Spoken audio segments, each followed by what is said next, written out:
Highest secondary result কোনোবা দিন দিব, তেওঁলোক ডেফিনেটলি ৰেডি হোৱা নাই। গতিকে এইটো খুব বেছি পুছ কৰি থাকিব নালাগে। পেপাৰ বা পাব্লিকৰ হেঁচাত কিবা এটা ভুল ৰিজাল্ট এটা দি দিব। সঁচা কথাটো হ'ল যে council is not ready. Council এতিয়ালৈকে ৰেডি হোৱা নাই।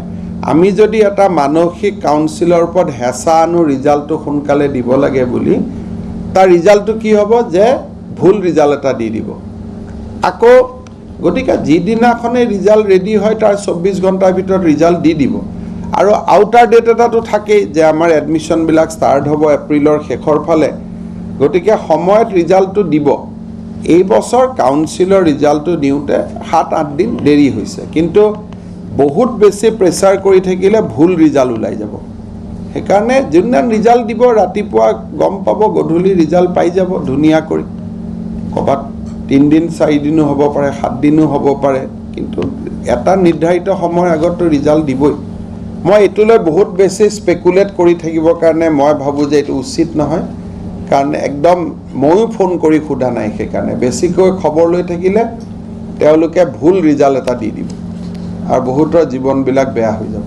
হায়েষ্ট সেকেন্ডাৰি ৰিজাল্ট কোনোবা দিন দিব, তেওঁলোক ডেফিনেটলি ৰেডি হোৱা নাই। গতিকে এইটো খুব বেছি পুছ কৰি থাকিব নালাগে। পেপাৰ বা পাব্লিকৰ হেঁচাত কিবা এটা ভুল ৰিজাল্ট এটা দি দিব।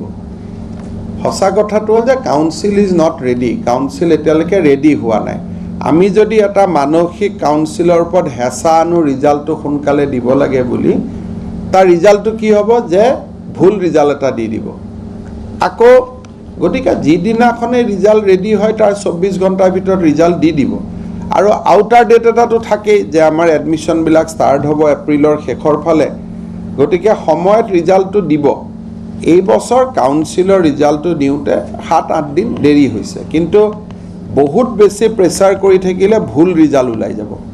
সেইকাৰণে যোনদিনা ৰিজাল্ট দিব ৰাতিপুৱা গম পাব, গধূলি ৰিজাল্ট পাই যাব ধুনীয়া কৰি। ক'ৰবাত 3 দিন 4 দিনো হ'ব পাৰে, 7 দিনো হ'ব পাৰে, কিন্তু এটা নিৰ্ধাৰিত সময়ৰ আগততো ৰিজাল্ট দিবই।